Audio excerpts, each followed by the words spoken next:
can be mortal. Oh my goodness. Mere Mortalites, welcome back to another edition of the Mere Mortals Musings. Now, this is a bit of an interesting one. For the first time ever, myself and Karen are not in the same location. So you got Correct. Juan on this side, And Kyron here on the other side. on the other side. Now, we are in the same city, but we are trialing out utilizing a setup where I'm basically doing it from home. Karen's at the home studio of the Mere Mortals. And this is for the planned edition of the +1 Mere Mortal, which is going to be a little baby girl now. Still hasn't arrived, so we'll be coming in. Taking a time. Exactly, taking a time. But this is the 19th of April. Still no baby girl, but indeed we must continue being the Mere Mortals here and talk about the musings. And the topic today was the need for connection. Now, there was there's a story behind why I chose the need for connection, so I'll tell that one. Yeah, first. it sounded like a funny, brief story from what you it slightly told me in the It message. was exactly the story that you'd expect from Juan. It's literally what you'd expect from Juan. So a friend of mine actually sent me a message. He sent me a message and he said, "Hey, I have this idea." Now, this particular friend of mine, he always shares ideas similar to how I am, and I guess we've shared a little bit in the podcast before, where I'll say to Karen, "Yeah, I've got this idea. Hey, we could do this, we could do that." He's a bit of a similar loose cannon in that regard, maybe a bit more solid than me in some of those regards. I probably fire them much quicker and do nothing about them, but he sent through actually an idea to me, and the idea. So I'll disclose the idea, but I won't say who the individual was. And he said, Okay. "Hey, we should start up a men's group." Right, we should set up a men's Oh, group. shit. I think this would be a really cool Get into the idea. cult world. Yeah, he's like, we should do this, and we could bring people in together, and we could have these conversations, and be able to get these connections. Was the word tribe mentioned? There wasn't a tribe mentioned, but there was definitely the men's health group and all of these things. And there was two parts to this now. The first level was my mind went, no, I've already got too many things that I'm doing, especially given the fact I'm about to have, become a dad, first-time dad. It's not the right time to be starting brand new things and trying to commit myself. That was the first thing. And then the second level was, he was mentioning, hey, this would be great for connections, for social connections. It would allow us to have these conversations and do all these things. And I went, no, I don't even need that either. I went, there is already a limit to the connections that I'm having right now in my life. And that's what I sort of shared with you offline was, for me, giving a little bit of the insight into maybe some of the summaries here, but for a needing for a connection, I am, while it feels, and it probably seems like I'm slightly extroverted, I can have a condition where I'm totally fine being introverted in my own choosing for a large period of time, and that's really all good with me. So we'll get into that as part of the topic today around the need for connection. And there's a couple of things behind that. There's physical connections, there's digital connections. There's a couple of things I've got up here now that we're doing this, obviously different locations. So I can share screen, Karen can share screen, but the first one I was going to ask you, I guess we can start off from this point. I just wanted to ask as well. So I guess things maybe not getting covering would be like the how to or how to better connect. Yeah, so it's correct. more the need for connection and not exactly that. Yeah, good point. And I suppose maybe not diving into all the various types that there are: friendship, lover, mentor, child, sibling, platonic. Correct. There's I'm not. Yeah, we're not getting types. into. So yeah, this is not about. So it's more just the need for it, the desire, why things related to that, I guess. Correct. And so in that flavor for you, and that was opening question was going to be, how much of a need do you have in connecting with other humans, and does it differ between the physical and the digital realm as it stands for you, or do they blur together now? My default would probably say not that much, and especially by comparison, when I think of other people of really needing to get together in groups or joining servers of I've always been a lurker. That's probably the better way of putting it. I've always kind of lurked when it's group settings in real life and in the digital form.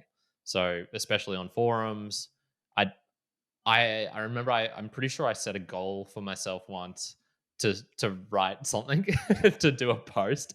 It was so uncomfortable. Like a Twitter post, like a Facebook post. Yeah, basically, yeah. So it was just to write something on this forum once. I remember I had to really hype myself up and psych myself for that. And so there's that, and I've probably had equivalent things of being in groups and being like, I should tell a joke or like try and do something in this group environment or this group setting. So I would say my need for connection in the outputting sense of my side of really putting Mm. myself out there is probably less, but I think the need for connection of some sort, of maybe the input coming in, or maybe it's in a slightly different form, it's still there, but probably also less than most people. Yeah, well, and I Range-wise. was going to say, well, there's boundaries between us two, and obviously we can only speak to the mere mortals aspect from us. One, we're not dungeon dwellers. We're not zeroed out, no connection, nor are we suggesting that the need for connection is that low for us. But neither of us, and even me, we're not at the absolute highest end of the networking of the we're connecting with absolutely everyone. No, we're not that top either. So we're somewhere in the band.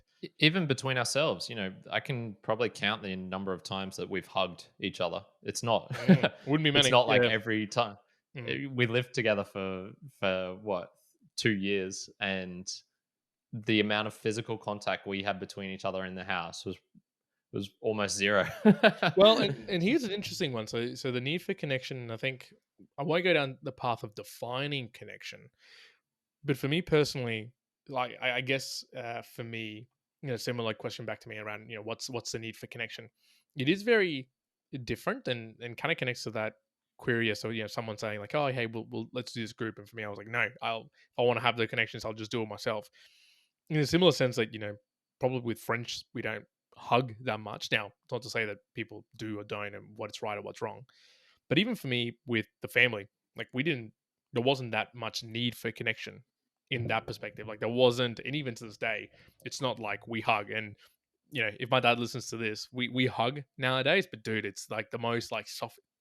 It's like a little tap, and that's it. Like that's sort of where it ends. And it's improving. And there's an establishment as to why you should probably be doing that and not doing that. But I think Same. We've gotten better as well. My family's yeah, very and I similar to think that. there's connections across from a mere mortal's point of hey, yes, it should be more than like just a very civil type of connection, but at the same time, I'm not in a chasing mode or in a needing mode where I'm having to network as hard as possible to try and form more and more connections and know more and more people. That's just not where the state of life is. Nor was it really 10 years ago when I was starting in business. And so, I was going to ask you, did you ever you know from you yourself putting in the action, did you try and build up a network, a connection in from like a work environment perspective? No, zero. Yeah. Yeah, work was very much a box of, here's these people. I kind of, I guess, tried to form some friendships outside of that when I Mm, moved to Mackay, and I literally knew no one. So I kind of fell into a couple of work friendships, and they were, I mean, one of them was literally shit. This guy was a complete fuckwit. mm, And it was only until kind of 6 months later where I really discovered, where I moved into a new role where I had to interact with him, where I realized, like, oh shit, this dude is just a backbiting son of a bitch. Like, he'll throw you under the bus in a second. I was trying to think. So I was just listening to a podcast with Chris Williamson. So that's the dude from Modern Wisdom, yes, yep. and Mike Thurston. You probably know him, right? Hmm. So Mike Thurston's like a kind of bodybuilder, gym guy. Both guys from the UK, both You say bald Mike jack dudes. Thurston? Imagine me, but like with actual muscle, and way better looking, and Yeah, okay. those are two good looking dudes. Anyway, he was talking about how when he moved to uh, Austin in Hmm. Texas, there's like all these connections going on. You can go out, and there's these coffee things, and people are all hyped up to do this Mm. networking and things like this. And you literally had it on the screen. Nice. Yeah. And I just went, man, this is so unnecessary for me. I can't even imagine trying to do something like that here in Brisbane. What would that be like? I can imagine how you would go about doing it, but Mm.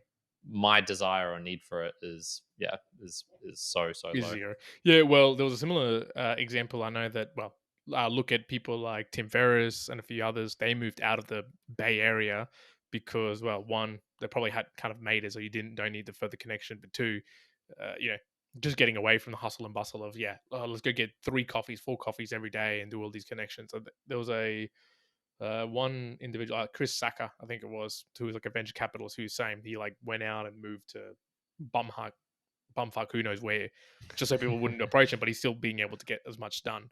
Um, there's benefit to it, like, and there's differences. Yeah, well, you kind of did that, right? What was your experiences from doing that?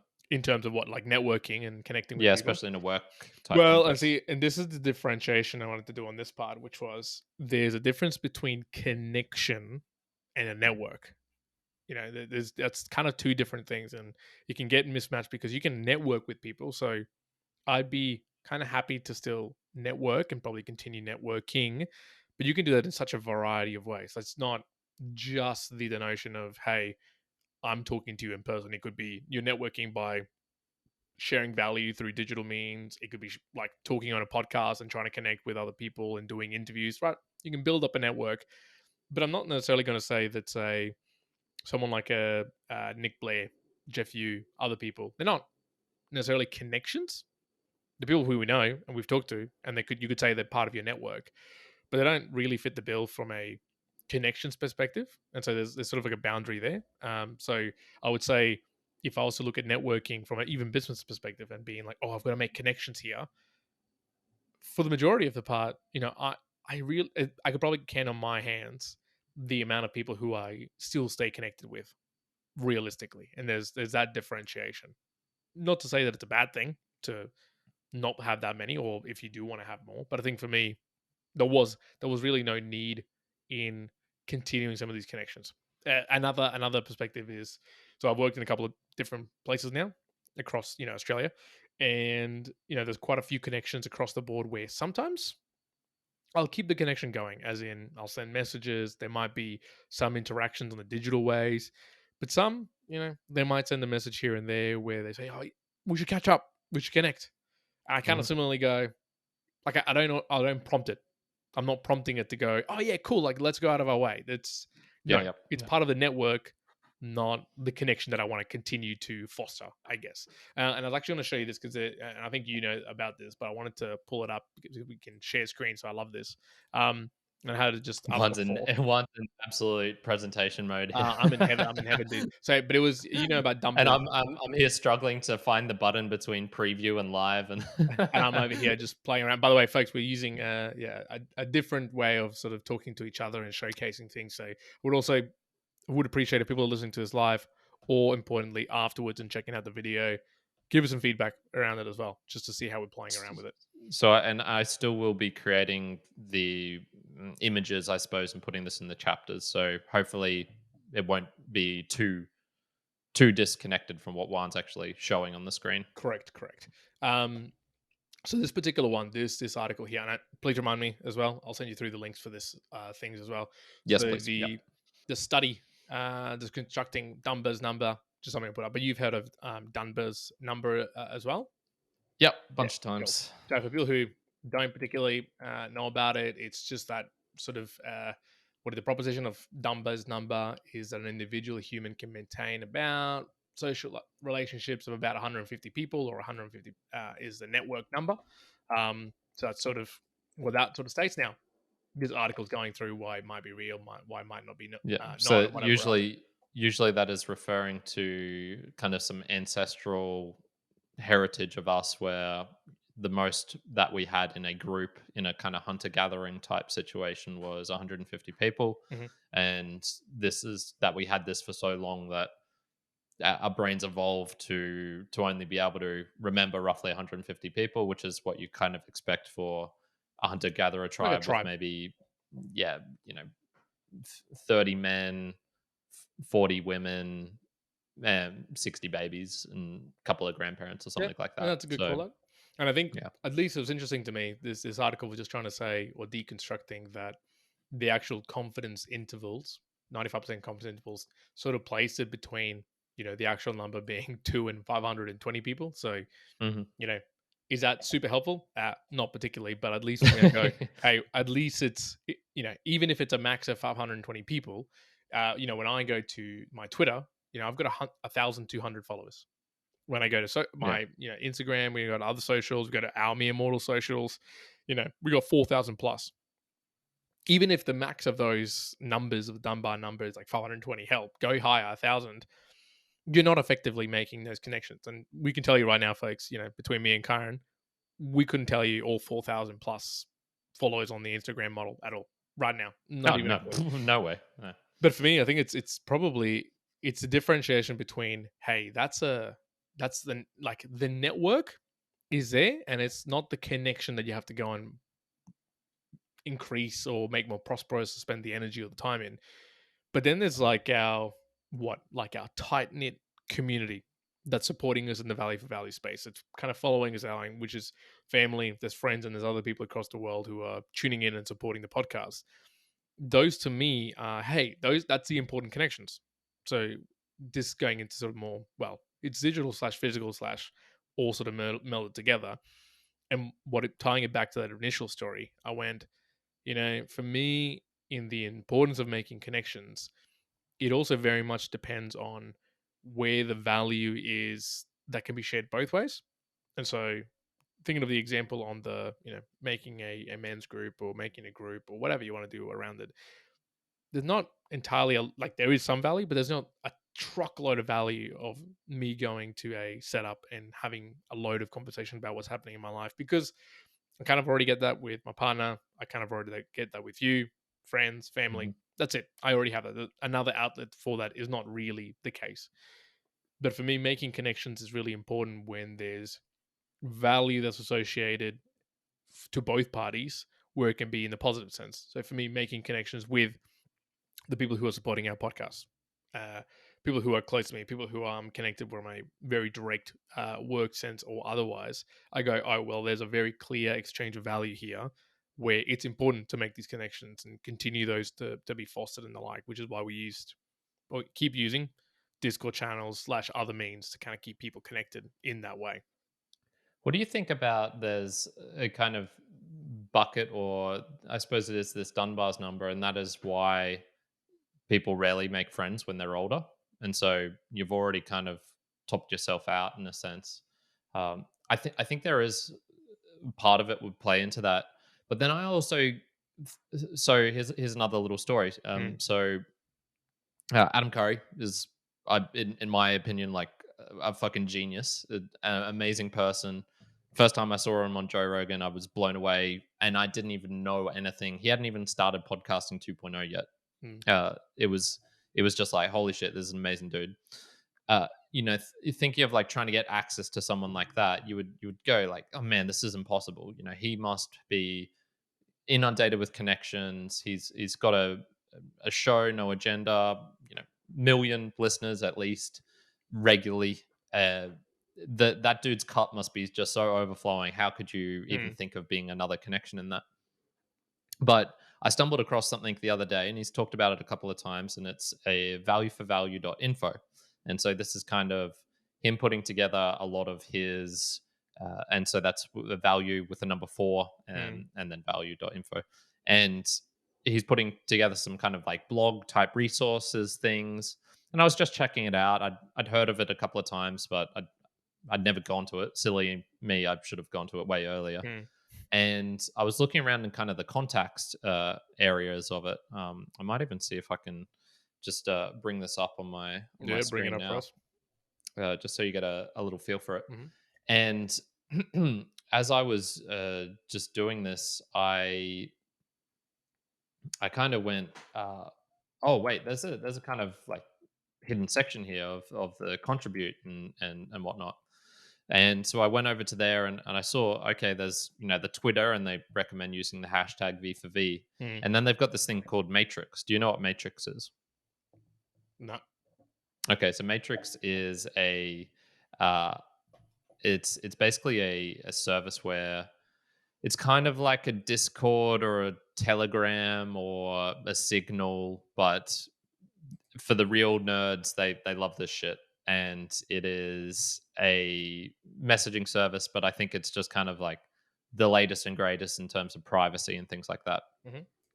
And so I went onto there, and there's a Matrix chat, and it's called valueforvalue.chat, and it's got Adam Curry, it's got a guy called Madness, it now has me in there, and another guy, Dojiji, another person who I kind of want to get on the podcast at some point.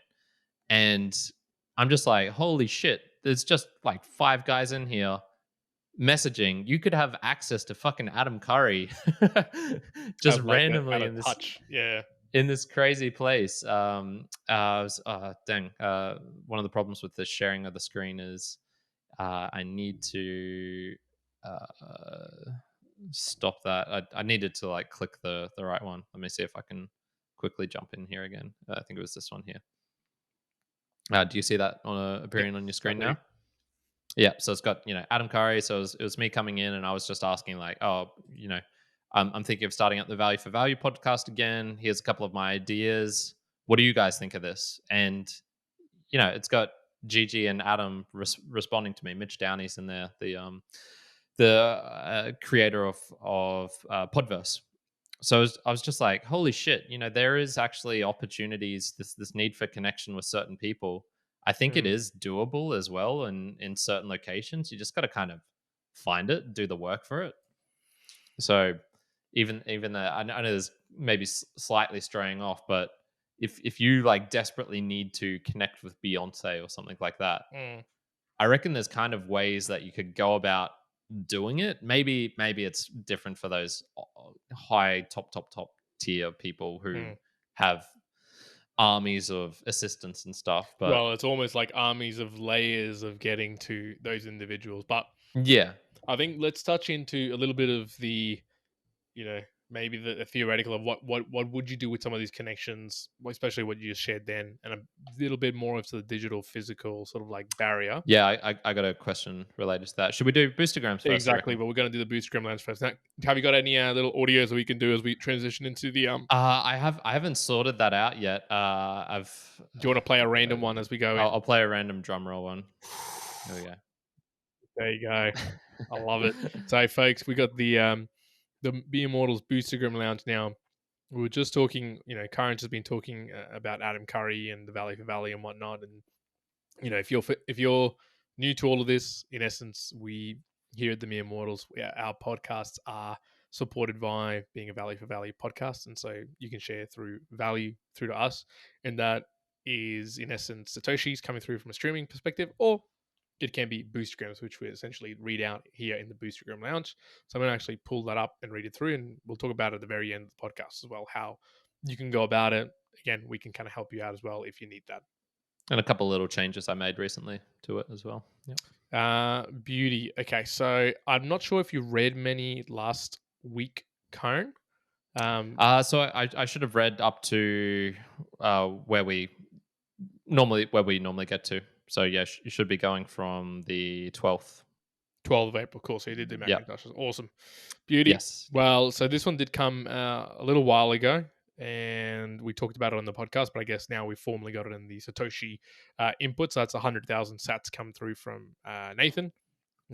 Thank you very much, Nathaniel, for that support.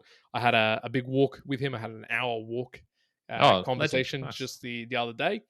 And I'll actually tell you offline this podcast what actually came about it, because he took some action. He took some action, cool. And nice. He actually. So not only has he supported the podcast, but we've influenced some decisions on his behalf to change some trajectories, and I'll leave it at that. Super cool. Yeah, I'm keen to hear. So Nathaniel, thank you very much. The other one, dependable Dave Jones with the weekly boost for the Mere Mortalite Nation, 12,112 sats sent using Cron. Woo! Thank you very much, Dave. Actually, you know what I should be doing? I should be sharing these on the screen, but we can do that at a later point. Yeah, we'll do that. We'll get better at this. Exactly. And then we got one just from ourselves doing the new boost for all the splits of 1,000 Satoshi sent using Fountain. Yeah. So what I actually have changed in the splits now, and I'll quickly just jump over to Fountain so I can make sure I got this 100% completely right, but I now have the ability to create splits at the episode level. So what I think I'll start doing is when I get guests on, and even unknown people, kind of like Peter Winkler, like I did the other day, I think I might start asking them like, hey, do you have a wallet? If not, do you want to shoot me one and I'll include you in a split for 30% or something like that?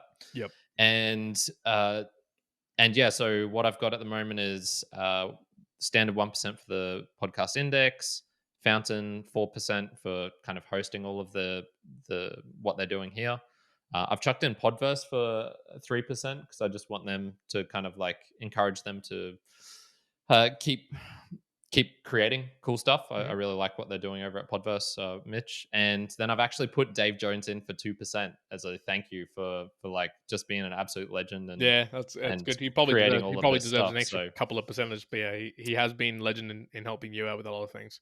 yeah, so whenever someone boosts in, you're contributing to Dave as well, which I think Mm. is only fair and just. So yeah, That's how the cycle of Valley for Valley works, mate.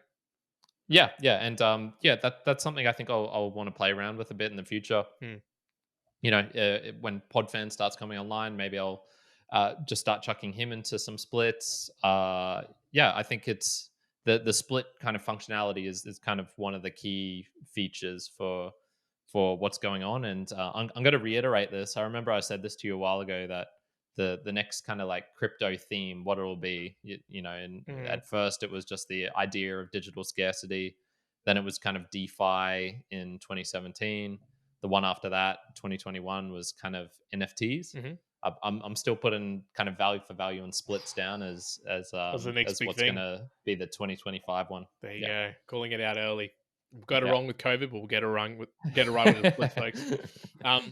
Very good. Thank you very much, folks, for that for the Boostagram Lounge. Now, before we jump into this physical digital sort of differentiation, did want to make this point, and I'll share this view as well with you, just so everyone Mhm, at home can also see it as well. So that should be coming through for you now. There was one other aspect I wanted to, because again, this is doing a little bit of analysis, and here's the weird thing: in now that we're doing it from home, I found myself more likely to do research than the research I was doing before. So okay, I yeah, don't know why this is. Maybe because it's easier for me to get to. But there was these probably, yeah. two. It also helps that you can show it on the screen a lot more easier like this as well. So Yeah, so there was these two articles that I sort of pulled up in journal articles. So one talking about social relationships, mortality risk, and it was a meta-analysis. Again, basically the result was saying that there was a better survival chance if you were more well connected than less well connected. Okay, that's one aspect. And then there was another one around. It was just called "Very Happy People," which I think is pretty funny. But it was 222 people that they got undergraduates. In essence, they compared the 10% consistently very happy and the really unhappy. Again, how they termed that, I'm not sure. I didn't pay for the article to go to and have a look, but it was talking about those who are highly social, stronger romantic, stronger social relationships. They had that in spades than the really unhappy people. So in general, and we've heard this before. There's lots of articles and things about this that the better your connections are, kind of the happier you are. But I almost want to not challenge this, but just give the different opinion that I just don't think that this has applied all the time to me. And I wanted to check if it always has applied to you because there are times, like I'll tell you what, there's these weird thing for me where I love fitness, I love gym, I love lifting. And to be honest, I feel like my enjoyment from it, and if you are going to term it or deem it like happy for me, there's a big part of the day that I'm happy if I train. But in that mhm. training, I don't want to be connected to anybody. Like I don't want to see. Like I would love to walk into a gym and not have a single fucking soul be there. Like I'd like to work out at home, downstairs, outside, like an animal, and that's fantastic. And that is like a great thing. So there's obviously, I'm not going to deny that strong romantic links and friendship groups and having people to talk to if you have issues obviously helps in the overall sense. But I think it doesn't have to be the end all be all. It's not that making the connections in every single possible way and having them everywhere is a direct translation of, oh well, then that's happier or less happier. Because I can surely say to you that in a gym context or in a fitness context, I'm generally happier on my own than I am with any connection. Now Hmm. maybe there's I rarities put it to that, but Yeah, I put it this way. I think being alone is kind of a skill. So there's mm, some people, like most talents and things like that, there are people who are naturally more skillful at being alone, and this is where you get into I'm thinking kind of, you know, the Ross Edgley type, someone who will go across Antarctica for a fun physical challenge, or monks going into, you know, the Tibetan wilderness and just like chilling out there for years on end. And I think it can be entrained and improved if you're just not naturally good at that. And that's where things like meditation, where journaling, self reflection, maybe even some psychedelics, Mm, if you really are struggling to do that, can come in. Because I think, like you kind of said, there are times in life where having not having a connection it's just either going to be imposed on you due to circumstances. You're flying in a plane for a 24-hour, 36-hour flight mm, with multiple delays to get to the other side of the world. If you're not with a family member, you're going to be on your own probably. And there is kind of that aspect to, I think it's an underrated skill. You don't mm, really hear much people talking about in the self development books and in all of these different things of, this is how you get better at being alone. No, it's mm, always like, this is how you get better connections. This is how you can improve your social status. This is how you can empathize deeper with people, leave an impression on someone, things mm, like that. You don't really hear much about, this is how you can get better at just kind of doing your own thing, of being on your own, of maybe not even kind of finding silence, but just being comfortable on your own. mm. How many people do you think, for example, would be comfortable going out for dinner at a restaurant on their own, just in the general Oh, population? I'd say 80% of the population would be disconcerted about that. Like they wouldn't, Yeah, yeah, they wouldn't enjoy that. yeah, Mm, yeah. And I think that's something that's mm, worthwhile of being able to do. I kind of learned how to do that whilst traveling. It wasn't that hard for me, just because I am more naturally on that mm, being on your own sort of side of things. So it wasn't a skill. But yeah, I think that's actually something that's kind of worthwhile. And so much drama and bullshit is caused by other people unable to be on their own. So that need for connection is almost too strong. They don't know when to turn it off. well, And even and and there might be some times where it is useful to mm, not need someone. well, and even the other thing that was playing in my mind was, there's a conversation that we're having about making connections and do you need connections, and almost on the other side of the coin, I think in general, again, percentage wise of people probably struggle more with losing connections than you do with making connections, right? So I think that, you think about making connections from a friendship or romantic or whatever else, no denying it. If it doesn't come easy, then there's probably, there is some effort, there is some hardship that has to go through to make the connection. But I think that once you have the connection, losing that said connection for whatever, death, losing of the friendship, losing of the relationship, whatever it may be, generally that hits harder. Like that is a Mm, harder thing to then go through. And so I'm gonna go, how important is connections, as general connections? I think it's important, but it's just as important, almost like the entry points, the exit points, and the realization that also you are yourself in the world. You also have to kind of be able to live in upon that and not be. I think what gets missed is that they say, social connections do drive the greater happiness for people, which is for sure cool, absolutely. But in lieu of having the perfect connections, throughout your life, which we will at some point, we have family members die, you have friends go away, you have romantic partners that don't work out. What you do during those circumstances also can define how important connections are to you. And if you are molded and swayed so easily by that, then it can be a struggle too. That can be a huge negative as well. mm. And touching upon that, there's a difference between being alone and maybe not necessarily needing someone and not being able to get it. So if you're incel, so Mm, that's a term you hear a bit more in the kind of male dominated people concerned about male issues, masculinity, that sort of stuff. Chris Williamson, prime example of that. He talks about that a lot. Incel stands for involuntary celibate, and so this is guys who cannot get laid. And mm, there's forums of them.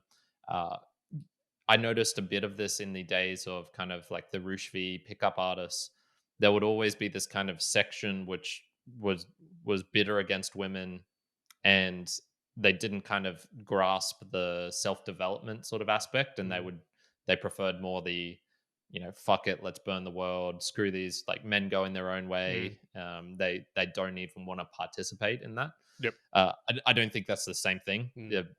Just because you can't get it doesn't mean that you can't work on it to get it as well. And there's probably some guys, and like, unfortunate bit of truth to swallow is there are some people who are going to struggle for connection. They might want it, but just the way they are. So if you're heavily on the autism spectrum, you're going to really, really struggle to connect with people because your brain and that method of connection is just not the same as what kind of the general population is. I actually had an experience with that the other day, but I can't repeat that on here, man. It's too definitely not repeatable in the Too raw. in any, Too raw for the. yeah. I can't even repeat it with you digitally over. It needs to be like, I need to tell Juan this in person. Okay. This is for the an offline chat. And what I was going to say, what about for your perspective? So in now that we're doing it kind of like digitally, right? So there's a different type of connection, right? As we're doing this podcast, and getting like different flows of how you would usually do it in person and how we're doing it online. And there's like, oh, okay, I'm looking at this and I'm looking at these different articles. So I think connections, so the making of connections into digital versus physical, aspects of it are very similar, but aspects of it are very, very different, like very different. And I was going to ask you, do you think that it moving forward, so not what was before or looking back into our youth or anything like that, moving forward, do you think that making connections in the digital realm is going to be just as good as like physical connections? Or do you think there's still some magic, even in all the new technology that's coming out and the crispness of the camera or the immersiveness, that just connections are better still suited to being physical? All right, our brains work the same because I framed this as, can digital replace physical? So pretty much the same point. I think the starting point for that would be, there is. Can we all agree that there is a qualitative difference between the two? That a conversation here, but digitally, like we're having now, is different from the one we have in person. And you can kind of come up with all of the little things. I started to say something, you kind of cut me off. There was a little bit of a gap there, then you took over. That doesn't normally happen when we're together. That kind of interaction is, the lagginess is a bit in there. Things like that. And you can try and examine all of these things, but I think it's just the accumulation of them. I put it like this: there's a chocolate analogy. So okay, I think, is this a mere mortal analogy, or is this there's somewhere else? 100%, man. This is going to be baked as, but we'll see how we go. So if you think of chocolate, you kind of have this mass production that's kind of taken over, right? So it allows for a variety of different types of chocolate, allows for experimentation because you can get chocolate from all over the world. You can have, like, Cote d'Ivoire Kit Kat chocolate. You can have the what is it, like Knitted Crunch or something like that, like the square block. Yeah, but you can get Mars bars, you can get 12s, you can get crunchy, Yes, flaky, different flavors, white, deep, white, caramel. It's all low cost, but I think kind of all of this comes at a bit of a loss of quality, I guess. And so when I'm thinking of connections, I think digital is somewhat like this. You can have this mass production, which does allow you to experiment with making connections with people in different countries who you would never get access to, of different types, where maybe the visual element is gone, or maybe the audio element is distorted in this sort of way. You can have little jingles and shit, like I played before with the drum roll. You can have the more movie type ones and things like this, and it creates a whole variety, and you can scratch whatever itch you want, and you can try all of these different ones. But I think ultimately, if you had to gun to a head of someone, it's like, you can only use this one type of medium in the future, face to face or through digital. I'm pretty sure most people would pick the face to face. So I think there is always a kind of quality to it. But much like chocolate, it is pretty damn good to be able to get chocolate from wherever in the world you are. So I think ultimately can digital replace physical? In the long scheme of things, I think technologically speaking, I'm sure that can happen in terms of just the raw inputs that my brain receives. I think we can create computers that can mimic that sufficiently well. Where we're at right now with VR, AR, Not yet. or audio and stuff. Mm. Look, we've done it on the audio front. You can play things from speakers which would sound exactly like a lion out in the bush, even though you're in suburbia. I think on that aspect, Yep. we've kind of conquered that. So that's where like the technological aspect is good enough. So I think digital ultimately, like long term, yes, can probably replace physical fully. And there is going to be like I think a use to more and more different types of it being available. Probably the next one coming through will be some sort of VR type thing, or maybe even more likely augmented reality, where Well, I can what we're talking about now. If someone's listening on their phone, they can tap a button and another screen will pop up or something like that. Well, So I was going to say, as you're talking, I was going to show you this friend of ours, Aldridge. He was playing around with a brand new AI generated visual effects tool, where in essence it can overlay, the person talking, like say you and me, and actually transform it into just a generated visual effect style that you might be paying $10,000 for something, but in essence it's just being done all through AI. So something like that, or an equivalent of that, yeah, hell, that would be incredibly powerful, and starts being more and more and more. Okay, maybe it starts melding that physical and digital thing. I don't know if you've actually seen this thing at all no, I haven't. before. So I'll Yeah, it's share pretty that cool. as a link a little bit afterwards as well. But Yep, sounds I was going to say there was a point that you stumbled upon, which in my mind I was like, oh, how do I say it? And I guess I'd say it is will digital take over physical in terms of connections? I think far enough into the future, it will. But the word I say is, for me at least, it's presence. There's a very different presence between a digital connection and a physical connection. And part of this is like the art that I can't really explain.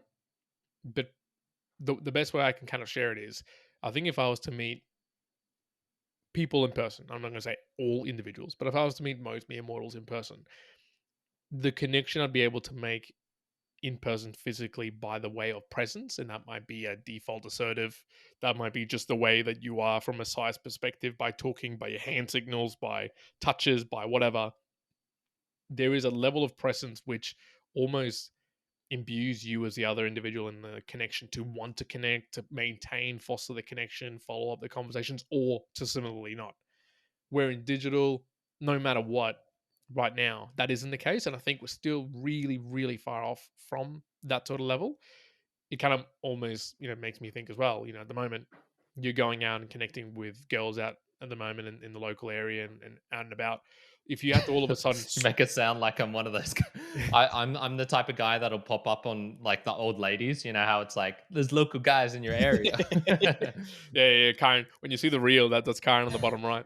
But it makes me think, if all of a sudden you had to switch right now to, hey, you meet this person, but this is the way you connect digitally straight away as a first thing, there's going to be the presence that is missing. Like there's just so much that doesn't get transported through the medium of digital that makes connections, even if they're successful, just hard to foster. Like there's no real, or maybe it's just a lack of almost investment in each other to continue it. Here's a clear example today, actually. A lady reached out to me from work, and I've talked to her on a call twice or three times, and talked to her today. We were like live with each other, talking, like having the videos on. And I try to connect in, my usual way. We're talking about the baby and kids before we kind of got into a little bit of work, and then kind of saying goodbye. And that was a good connection. So this is the thing. You can make a good connection for a digital connection. But beyond that, it's not like I'm particularly going to be fostering that connection. I'm not going to be investing some more time and effort into it realistically, unless there's another bit of value that can be shared between us. But if that exact conversation that happened in person, it kind of changes the game. It's a different type of connection, and I actually know that that individual is based in the same building that we work. And straight away, my default was, and not that I thought about it when I said this, but looking at it now, my default was to my team, hey, we should get ourselves down and seeing them in person so we can basically just talk and solidify this connection. And why? Because the digital connection is not yet the same as a physical connection, absolutely. And there is just a lot of uh, tacit presence that's missing in the digital connection still, which to me goes, yeah, I still would favor as much as possible a physical connection, but the digital is going to come. It's getting there, but until it fixes that presence, I go, yeah, we're still a long way from digital taking over the physical. Yeah, and I think the angst that a lot of people feel of, you know, it's going to be so dystopian where in the future all we're going to interact with is AI bots, and we're losing. I don't know my milkman anymore, that sort of deal. And I think the reason that maybe some of that occurs is because it's kind of two different elements trying to interact. There's the physical me trying to interact with a digital thing, Hmm. and so this is where it's it might feel dystopian to trying to be finding a partner online on a bloody app on your phone, because that is kind of like physical needs Hmm. trying to be sorted out with a digital counterparty or something like that. And it's this weird thing where we're using something like Tinder to trying to connect to get that physical thing. So you're kind of going like digital to get to the physical. Hmm. um, and this is probably where there'll always be a disconnect, and it's not until you have digital and digital communication. So it's and this is where you can see things like people who do have autism or something like that. They can create these digital connections online, which I think fulfill what it is they're kind of looking for, which they can't get in the physical world. And Hmm. this is where people, back in the day, were having these kind of pen pal relationships where they didn't even know them, but it was this is not even digital. This is pen pal Pen physically pal writing on connection. Yeah, paper. yeah, yeah.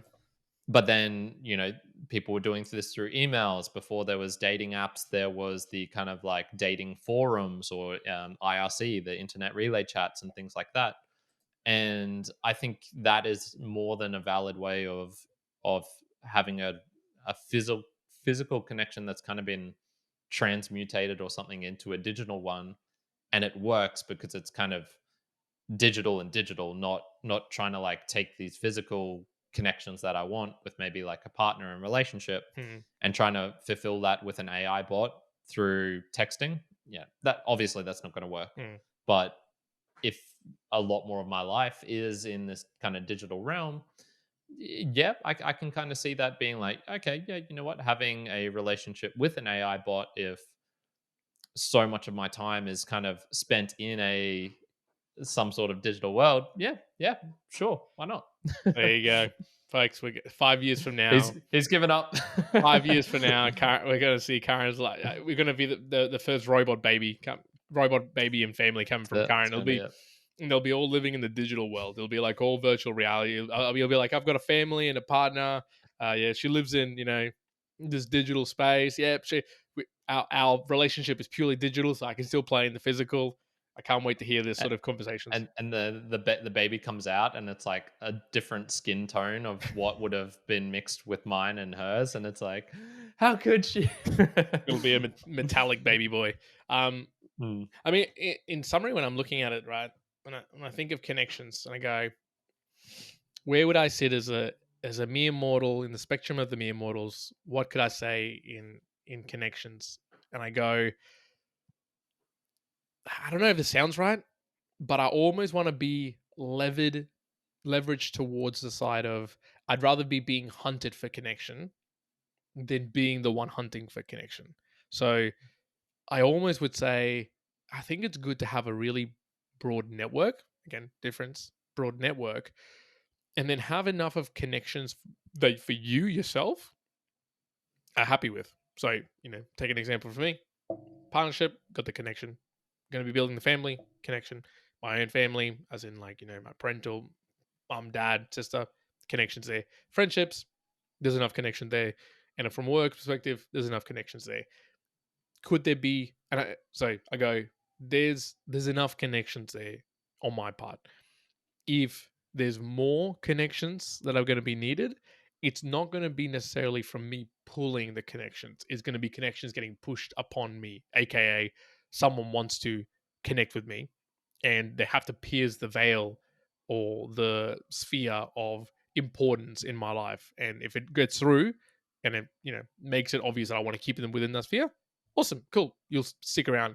If not, then at least I'm getting that choice. And I think if you can tend towards that, I find like you can find the most ideal happiness in that state, because then you can be content with the connections that you do have. Plus, you can foster them at your own pace, and people can try to connect with you as much as possible. But then you've got the control over it. I think is when you're hunting or chasing down the connection, that's when it can be you're almost on the back foot. And I guess you're probably experiencing this now, right? In terms of trying to find a partner, the difference between having a partner and finding a partner, there's differences between you hunting that connection and maintaining the connection, right? And keeping that It connection. can be a lonely pursuit. Yeah. And so, especially when you're desperately trying to create something, and uh you're meeting people who aren't looking for the same thing, who just straight up are like no. mm, uh that that kind of like rejection, I guess, of that connection, I think that can be a very, very painful experience. Yeah. experience, yeah. And again, we're not talking here about how you go about getting connections. And we've talked about it in the past about how to network and connect. But this Yeah, a is little bit. more, I Yeah. think, in terms of the generality of connection. Yes, I think it's super important, but you should be away from the desperation, chasing the connection, and instead almost be waiting for that extra connections to be coming down your way or putting yourself in that position. Again, easier said than done, but I would say up to that point, that's my summary on that's as much connection as you need. Beyond that, you're kind of just overflowing the cup. Or sometimes you're taking away from the existing connections that you do have. Because you're only going to have, as we talked about with Dunbar's number, or just in pure like mathematics, the amount of like a number of hours, minutes, seconds that you can give people is limited, right? There's only 24 hours in a day. You can only go and do so many things. If I wanted to maintain a connection of 24 different podcasts all in a week, it's quite likely I'm not going to be able to maintain the same level of energy, volume, connection, understanding with all of them. Something's going to give. And so you might be thinking that you're keeping 24 connections going. You're probably only making 14 of them happy and you're pissing off 10 people. And that's probably net negative than just having 14 that you have a positive relationship with. My summary is going to be weird as hell because I'm going to introduce things which we didn't even talk about. Ah, So beautiful. Good. the need, where does this need actually come from? And I think for me it's kind of like it's baked into consciousness. If you are conscious, and especially self-conscious, there is a need to connect with others of your similar conscious level, i.e., I'm not going to get that same level of connection if I try and do it with an ant. There are people who kind of get something similar from dolphins and from monkeys. Just look at France Duval or the famous ape lady, Jane Goodall. Very good. They created some connections, and they were able to live out there in a kind of ape world society, and they didn't go absolutely insane. They maintained some sort of connection Mm-hmm. with them. So I think ultimately, pets can kind of give you that connection that you might be looking for. uh, m- Maybe gods and religion, that sort of imaginary friend type thing that kids can create, aliens, and maybe, who knows, even AI in the future. I think it can scratch those itches that we have. uh, but prediction time, face to face, is going to dominate still until I don't know until when, but I can see it diminishing for sure. And yeah, I wouldn't be surprised in 40 years' time if there were studies and they go, people in 2020 were spending 40% more FaceTime together than people nowadays, Mm-hmm. and whether that be a good thing or a bad thing, well, will just depend, and that'll kind of be more probably a political thing rather than a actual science or based thing. Getting kind of to the like last thing, I suppose, and a summary point for my prediction is that face to face will diminish, but I don't think that's necessarily a bad thing. Mm. Do you think loneliness will kind of diminish? I had a photo of you as the thumbnail of you looking very sad and lonely, and said no more loneliness. Is loneliness, do you think, a thing that can be kind of conquered? Look, I think it will increase. I think it will increase, but almost change as well. Like the almost the definition of what we assume is to be loneliness, because we talked about it already at the beginning. But there's a difference between being alone and being okay with being alone Yeah, and being lonely. And I lonely. think that Yeah, that's going to get really bridged or really confused in a generation that then goes very heavy digital, because in a very, very heavy digital, in comparison to when we were kids, right? We connected at school quite a lot. If we didn't talk at school for 3 weeks, you'd think there'd be like an issue, right? You're like, oh, I'm losing the connection, they don't like me or whatever else. But if you didn't talk for 2 days, you didn't feel lonely. You didn't feel like this person hated you or you were going away. It didn't feel like that. And you were okay with being alone. And if you weren't being okay with being alone, then it was an issue of being alone, not of the loneliness. Now, fast forward, I feel like there's going to be this heavier feeling of loneliness because your expectations now transformed from, hey, I've got a friends group and we have a message and we should be chatting every hour, and they haven't replied back to it. We have a good friend Steven who sends messages in our group chat, and dude, do you think many people reply to him? Not really. yeah. Now, if we were really young, no one was replying sometimes to this individual, maybe they'd feel lonely.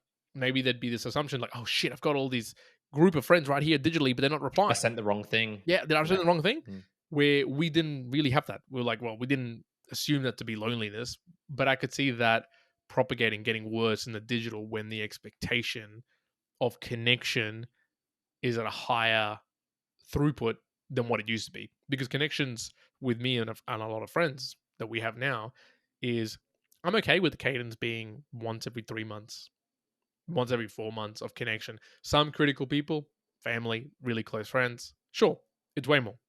But it's not like I need connections every single day from every single one of them. No way. I'm fine with not that. I think the trend will be that in 40, 50 years' time. And so I look to, my little girl when she's 20, 30, I have a feeling that the expectation is, hey, if you're not connecting, if your connections are not every day, something's wrong. And you should feel lonely about that.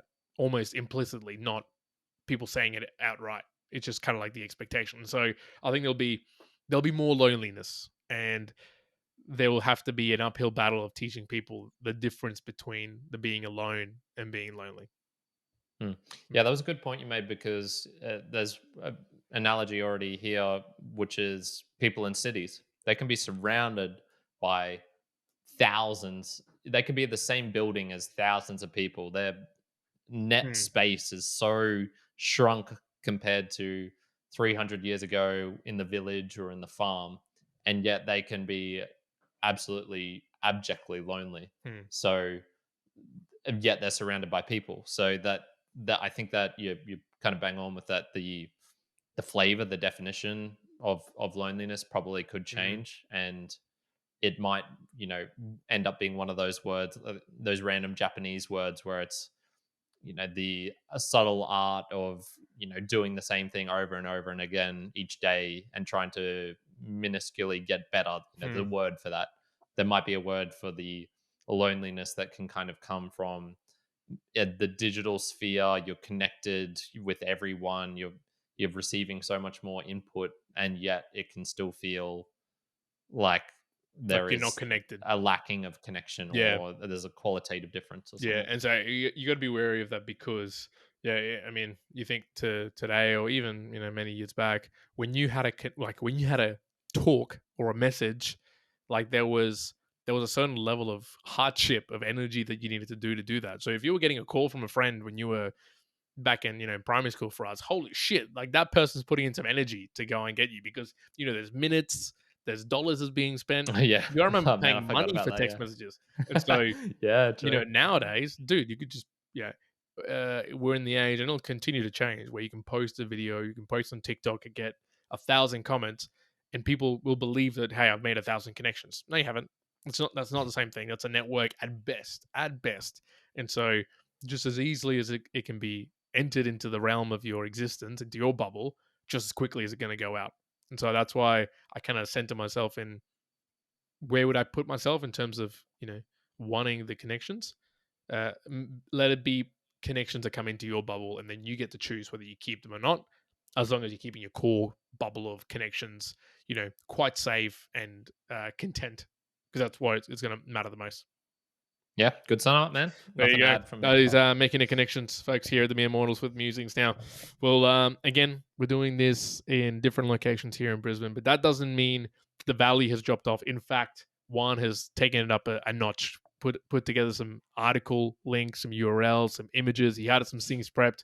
I think And this was good, man. I was a bit not hesitant. I thought it would still work okay, but I did always have in my mind like just the default person to person is better than through this. But no, there's a cool medium. I think yeah, I was, it, I was, it I was allows for unsure. I was unsure. I think that there still wouldn't beat the in person for a few conversations, especially some of the funny ones, or like when you're talking about shit. correct. Yeah, I think yeah. those are still needed in person. So don't think, folks, that this is going to go away and we're only going to do digital, because as we just talked about, there is a value to the physical that's still above the digital.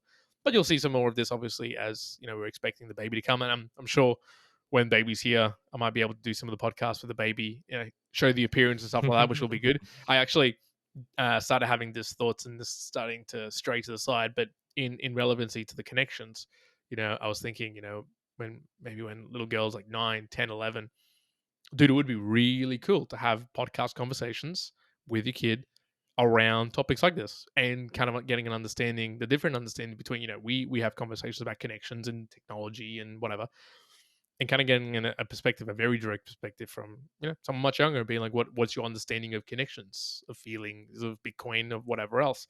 And then I'll ask her, what do you think about value for value? What's it to you? And she'll say, well, in 2025, value for value skyrocketed, and Karen became a billionaire from Hosky. And oh my god!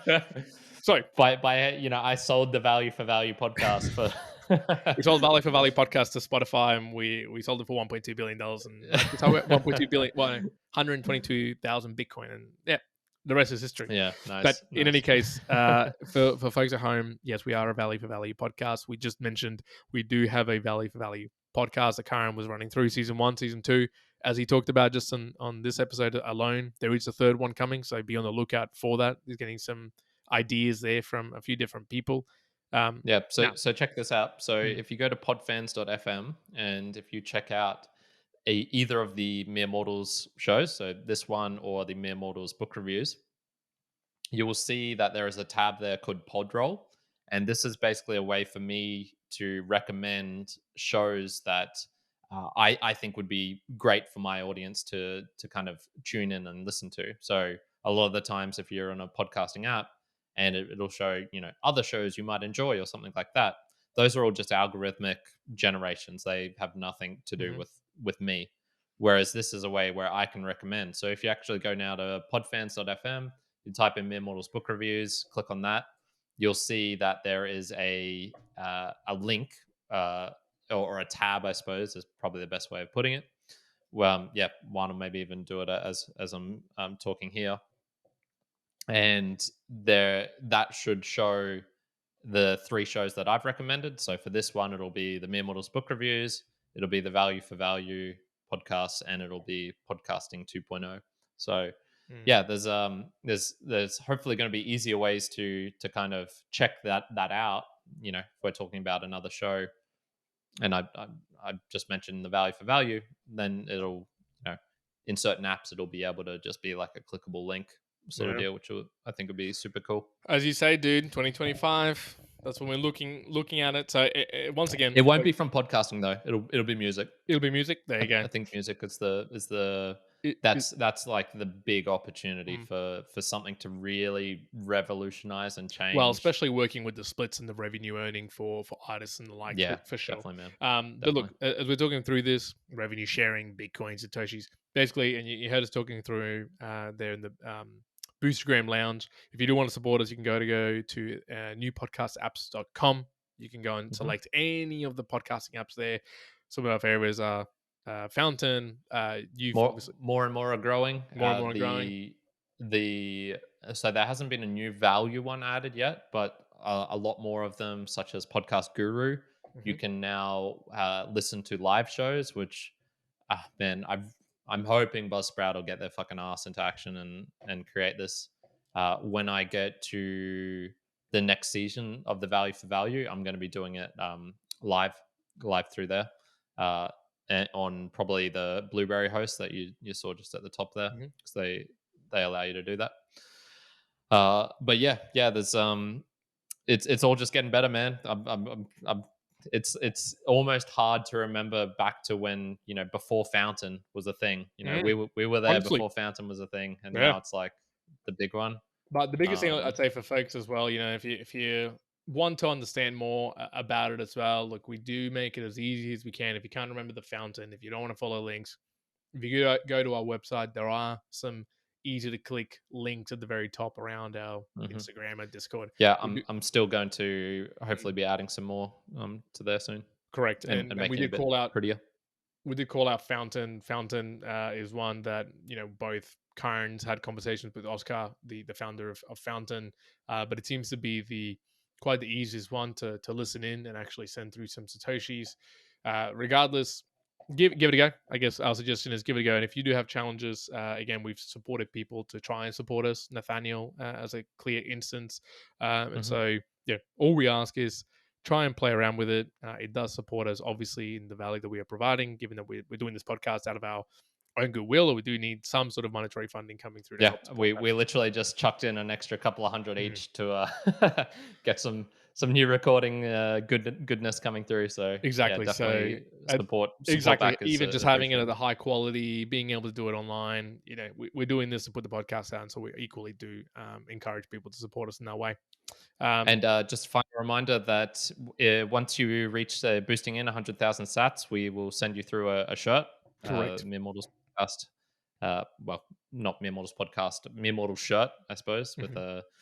with our branding and whatnot on it as a very much of a thank you.